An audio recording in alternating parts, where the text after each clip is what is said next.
Good morning, Bitcoiners. You can tell I'm not in the same place. I'm in the mountains. I'm not at the lake.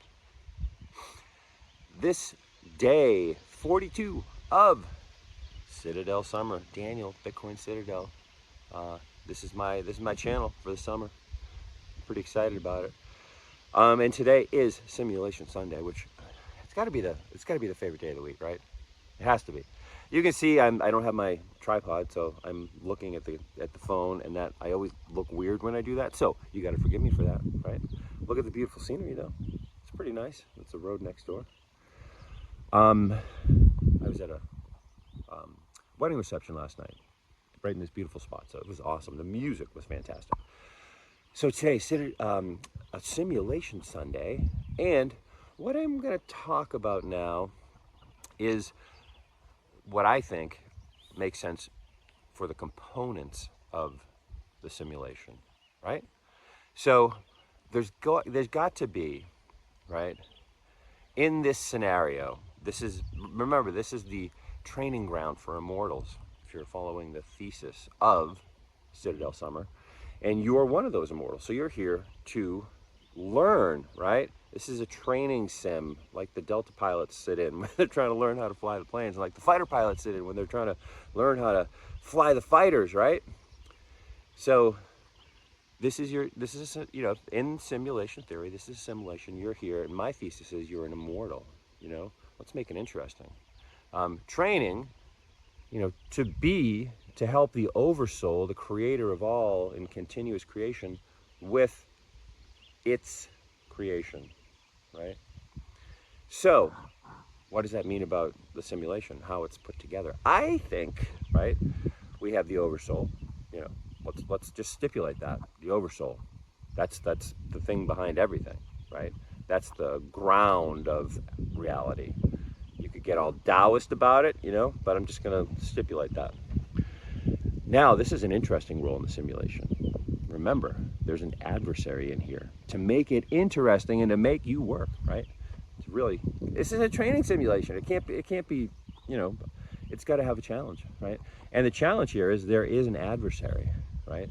And Jason calls the adversary AIX, right?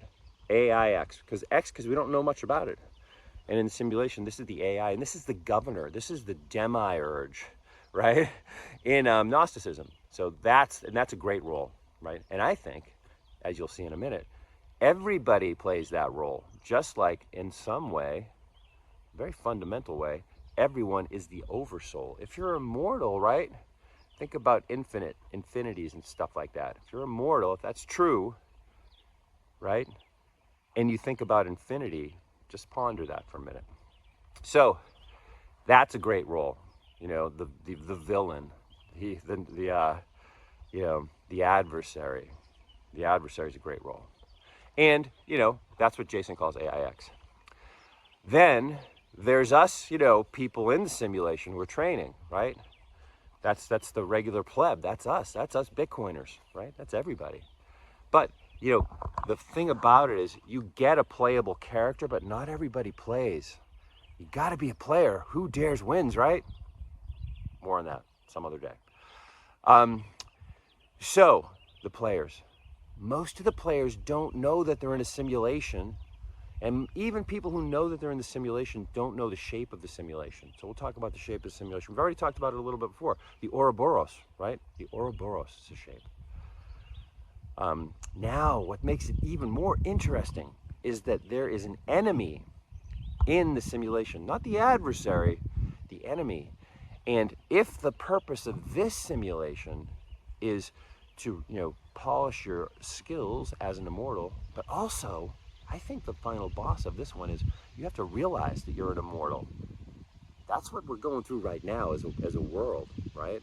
And in Jason's thesis, we have 15 more years. More on that later. So, the enemy, super interesting role. And the enemy in this simulation made a deal with the AIX in Jason's, world, right? The demiurge, the thing that's, the adversary. And their deal was, hey, we're gonna let you and your folks know that this is a simulation, right? And it does loop around. But guess what? We'll give you everything in here. We'll let you run the show. We'll let your memes propagate, right? We'll tell you some of the secrets. And there's only one thing you got to do for us, right? Us meaning, the adversary. And that is, you don't get to leave. You have to stay, right?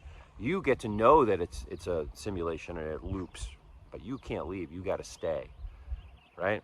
But in return for that, everything you want. I'm going to tell you how to really work the simulation, how to get stuff out of the builder protocol, right? I'm going to do that for you, but you can't leave. See, and that's a role that everyone probably has to go through, but that's a dead end role, because really to win the game, remember, is to realize that you are immortal and that this is just a simulation. So you're going to play every role here, right? You're going to play the enemy, you're going to play the hero, you're going to play the baby that was born and then died right away, right? Because you're going to keep coming back. That's another thing. You get as many, you're an immortal. You get as many free plays in here as you can. But the thing is, it's not a soul trap or a prison planet. It's a test. It's a game. You got to beat the big boss before you can leave.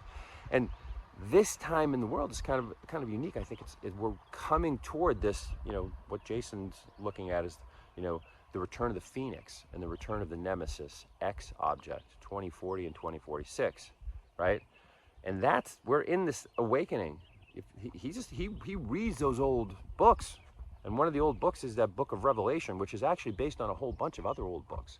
So there are signs and signals, and right now some of those signs and signals are going on. And what I think it is there is an awakening. My friend Nolan calls it the Great Awakening, the fiat apocalypse. And I think that's a very strong meme right now.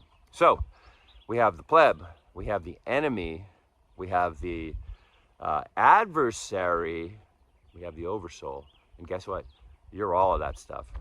And what now is, I think, I'm not sure how Bitcoin fits in. It's actually Bitcoin. We'll talk about it.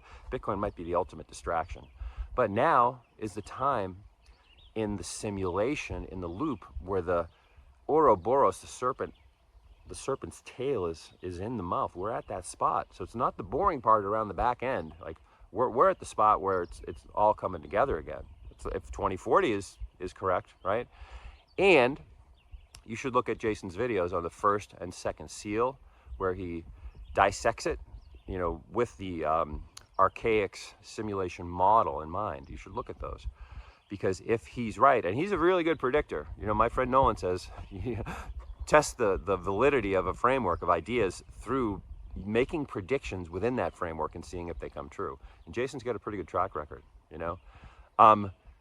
COVID, the events of 2020 were the first seal. I mean, there's a lot of evidence for that. Really good story anyway. And you know me, I like entertaining. I think entertaining is really, really important. And two, the second seal, right? And it's not a big global conflagration and war. It actually is taking peace from the earth, but it's small arms. It's particularly knives and machetes and daggers. And I'm all wiggly here. If you want to see the evidence of that, just look around, my friend. Australia, one of the states of Australia, just started putting recycling bins out where you're supposed to put your machete, because they're going to ban machetes, and they're going to, say they're illegal to have a knife. There's going to be a size of knife limitation, right? So look around. So that's evidence of the second seal, burning in fire and taking peace from the world. That's all second seal stuff, and that's where we are now. Well, that's started in 2024. 2028 is a whole new scene. That's when the third seal goes. So that's where the predictive power of this model is going to show. If Jason's model is still valid in the third seal, right? And look in your Bible, those seals are laid out. And Jason will do a decrypt on it, I'm sure. It won't be too long. So we're coming to that place where, the end is contained, or the end is contained within the beginning, right? It's a loop. It's an Ouroboros, and it's pretty interesting. And I believe all hands are on deck. This is the time to wake up. How does Bitcoin fit into that? Maybe Bitcoin is the ultimate distraction, because I really do think that, Bitcoiners are memeing into existence this golden age of Bitcoin. It's happening. There's gonna be a dark time on the way in, though, I think. So get your get your strategies, get your preparation together, and that loops it all back to the big commercial at the end, where he says, like, subscribe, make a comment if you got this far, and just prove to me that you got this far in your comment, in as few words as possible. No, you say whatever you want. Notifications, did I say that? And if you look in the description, you can just click on the Calendly link, and you can book a half hour to talk to me about stuff like the dark time we have ahead of us before the golden age, and how to get through that time, right? Awesome morning. Oh, this is a great spot. All right, I'll talk to you guys tomorrow. Actually, you know what? If you got this far, I already recorded tomorrow's video. You know that already because you watched to the end of the last video. So when you see me tomorrow in episode 43, I already did it. So I know what it's about. Peace.